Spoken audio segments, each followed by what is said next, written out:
They gave her nothing but a cleaning cloth instead of a farewell gift. But when the governor called her the best educator, the entire school stood in awe. This story honors quiet greatness. The worn cleaning cloth landed on her desk with a soft thud, its frayed edges catching the afternoon light streaming through the classroom windows. Teresa Martinez stared at it, her weathered hands trembling slightly as she processed what had just happened. 37 years of dedication, of staying late to help struggling students, of spending her own meager salary on classroom supplies, and this was her farewell gift. "Take this," Vice Principal Henderson had said with that practiced smile that never reached his eyes. "You've always been handy with tidying things up, haven't you?" The words echoed in the empty classroom now, each syllable a small knife twisting deeper. Behind him, the younger teachers had snickered, their whispers following her like shadows. "Maybe you can help clean the stage after the farewell assembly. We're short on janitors today." Teresa's fingers traced the rough fabric of the cloth. It was damp, used, still carrying the scent of industrial cleaner and disappointment. Outside her window, Lincoln Elementary's playground buzzed with children's laughter, but inside this room where she had taught 4th grade for nearly 4 decades, silence pressed against her chest like a weight. The year was 1987, and Chicago's South Side schools were struggling.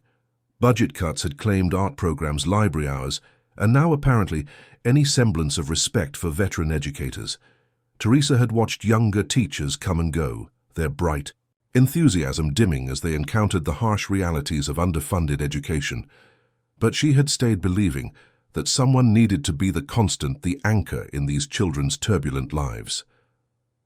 Now, as she sat in her empty classroom surrounded by boxes of personal belongings, Teresa wondered if anyone would remember her at all. The farewell assembly had been scheduled for the incoming principal, a sharp-dressed woman from downtown with impressive credentials and no understanding of this community's heartbeat. Teresa wasn't even mentioned in the program. The staff lounge earlier had been filled with champagne and congratulations for the new administration. "Now this is what leadership looks like," she'd heard someone say, the words clearly intended for her to overhear. Another voice had added, "At least we won't have to deal with those sentimental speeches from the dinosaur anymore." Teresa had quietly gathered her lunch bag and left the laughter following her down the hallway like an accusation. Her arthritis made it difficult to carry the heavier boxes, but she managed to load her car with decades of memories, handmade cards, from students' photos from field trips. She'd organized teaching materials she'd purchased with her own money. Each item told a story of a child she'd believed in when no one else would. There was Marcus, who couldn't read when he entered her class, but left writing poetry. There was Sarah, whose parents worked 3 jobs each, who Teresa had quietly fed lunch to every day for an entire year. There was David, the quiet boy with bruises, who found his voice through the school plays Teresa directed after hours. But where were they now? Life had scattered her students across the country, across decades. Some had written letters in the early years, but communication had faded as their lives grew busy and full. Teresa often wondered if she'd made any lasting difference at all, or if she was just fooling herself about the importance of her work. The drive home to her small apartment felt longer than usual. The radio played oldies songs that reminded her of better times, when teaching was respected, when educators were valued members of the community. Now at 62, she faced an uncertain future, with a pension that barely covered her rent and medical expenses. Her sister in Phoenix had been encouraging her to move west, to start fresh somewhere new. But Chicago was home, and leaving felt like admitting defeat. That evening, Teresa sat at her kitchen table, the cleaning cloth placed carefully beside her, cup of tea. She'd found herself unable to throw it away, though she couldn't explain why. Perhaps it was evidence of how far she'd fallen in others' eyes. Perhaps it was a reminder that dignity wasn't dependent on others' recognition. Her small apartment was quiet, except for the distant sounds of traffic and the occasional siren, the soundtrack of urban life that had become as familiar as her own breathing. Sleep didn't come easily that night. Teresa tossed in her narrow bed, replaying the day's humiliations, wondering if she should have spoken up, should have demanded better treatment. But she'd never been one for confrontation, preferring to lead by example rather than by force. It was a philosophy that had served her well in the classroom, but seemed to have failed her when it mattered most. The next morning brought unexpected visitors. Former colleagues knocked on her door, some with tears in their eyes, apologizing for yesterday's treatment. Word had spread through the tight-knit community about what had happened at the school, and many were appalled. "You didn't deserve that, Teresa," said Mrs. Chen, who had taught second grade for 20 years before retiring. "What they did was shameful." But apologies, while appreciated, couldn't undo the damage. Teresa thanked her visitors but found herself unable to fully accept their comfort. The wound was too fresh, too deep. She'd given her life to that school, to those children, and in the end she'd been dismissed like a piece of outdated equipment. The cleaning cloth sat on her mantel, now a monument to institutional cruelty and personal disappointment.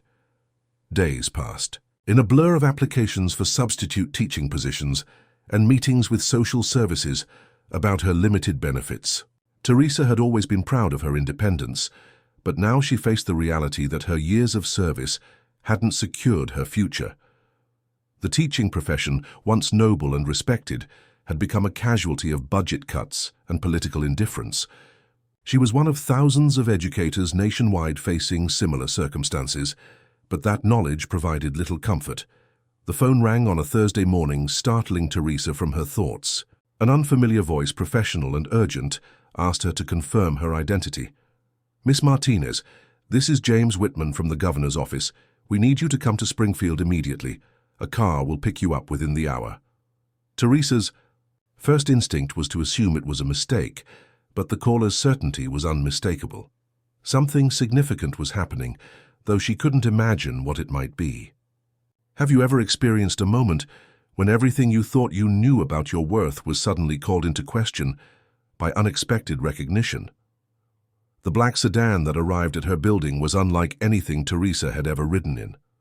The driver, a kind man named Robert, treated her with a respect she hadn't felt in weeks. "Ma'am, if you don't mind me saying, it's an honor to drive you today," he said as they pulled onto the interstate toward Springfield. Teresa stared out the window at the familiar landscape of Illinois, wondering what awaited her at the state capitol. The governor's mansion was more impressive than she'd imagined from pictures. Staff members greeted her warmly, their deference both surprising and overwhelming. She was escorted to a private suite where she could rest and freshen up before the evening's event. No one would tell her exactly what was planned, only that she was the guest of honor at a special ceremony. Teresa spent the afternoon in a dreamlike state, wondering if she'd somehow fallen into someone else's life.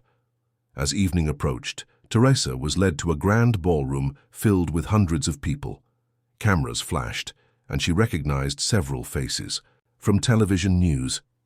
At the podium stood Governor James Thompson himself, a man whose political career she'd followed with interest but never imagined meeting.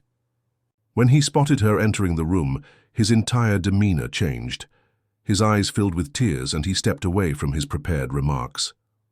"Ladies and gentlemen," the governor began, his voice thick with emotion, "I want to tell you about a teacher who saved my life."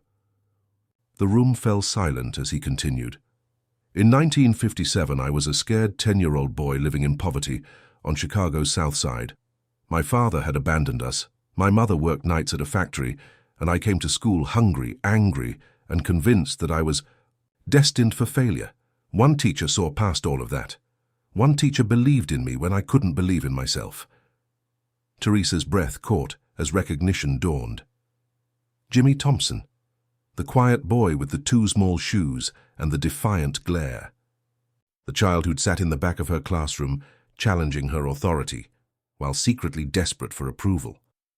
She remembered staying late to help him with reading, bringing him sandwiches, defending him when other teachers wanted him suspended.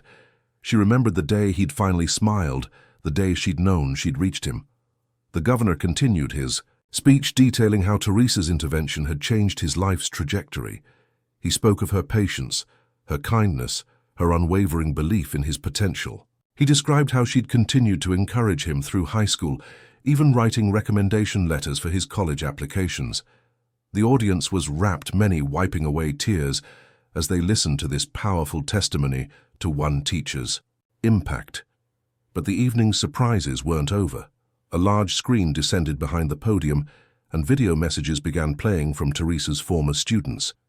Dozens of them, now adults with successful careers and families of their own, shared stories of how she'd influenced their lives.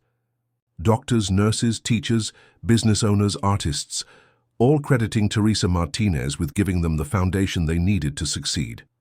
Each face on the screen was older now, marked by time and experience, but their gratitude was unmistakable. Teresa wept openly as she recognized student after student remembering their childhood struggles and celebrating their adult achievements. Marcus, now a published poet and university professor.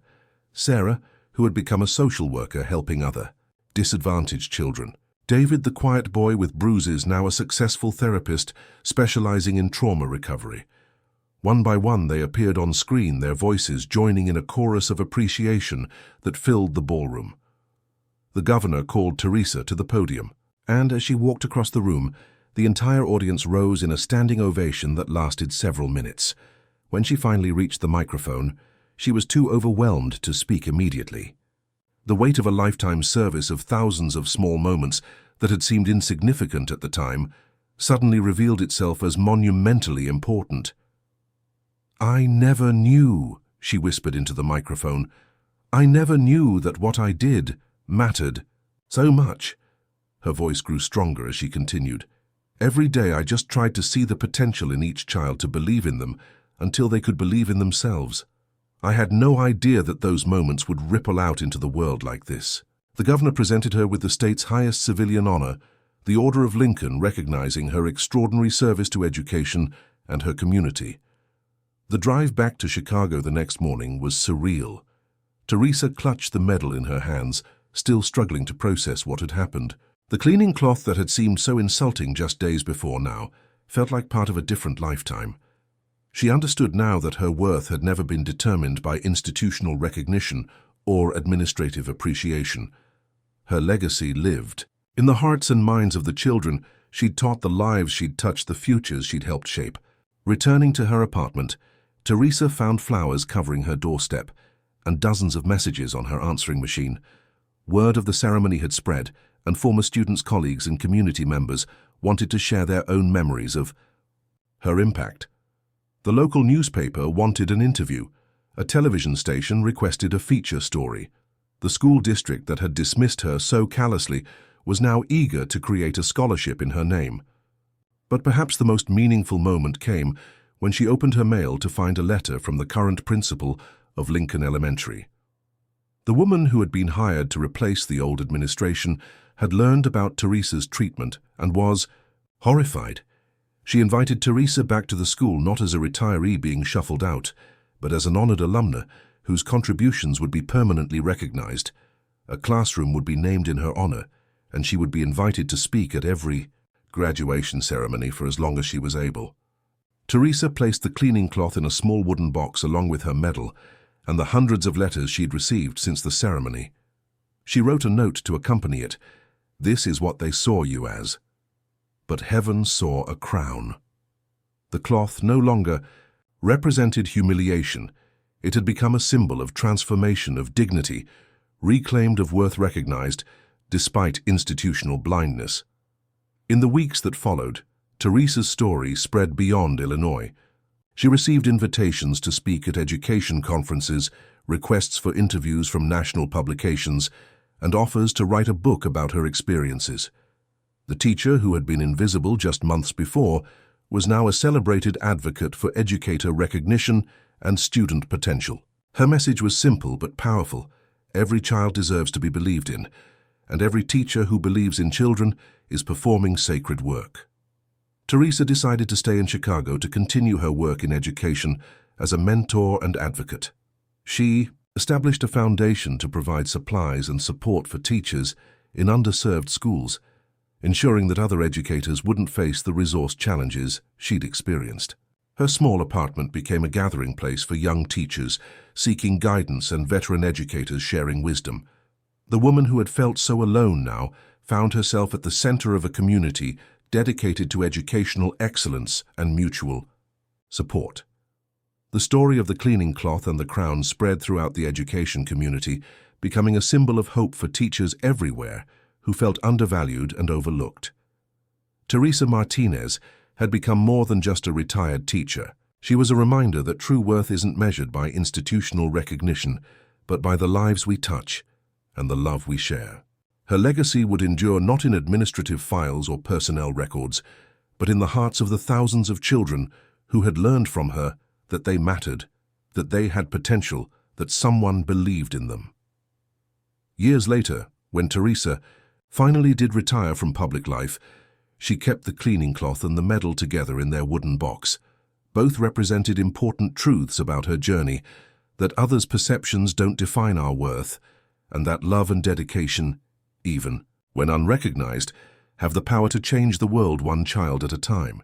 The teacher who had been handed a rag to symbolize her value had transformed it into a crown of dignity, service, and love. Congratulations, type 9 in the comments, so that I know you stayed until the end with me. Thank you for watching, and until tomorrow's story on this same channel.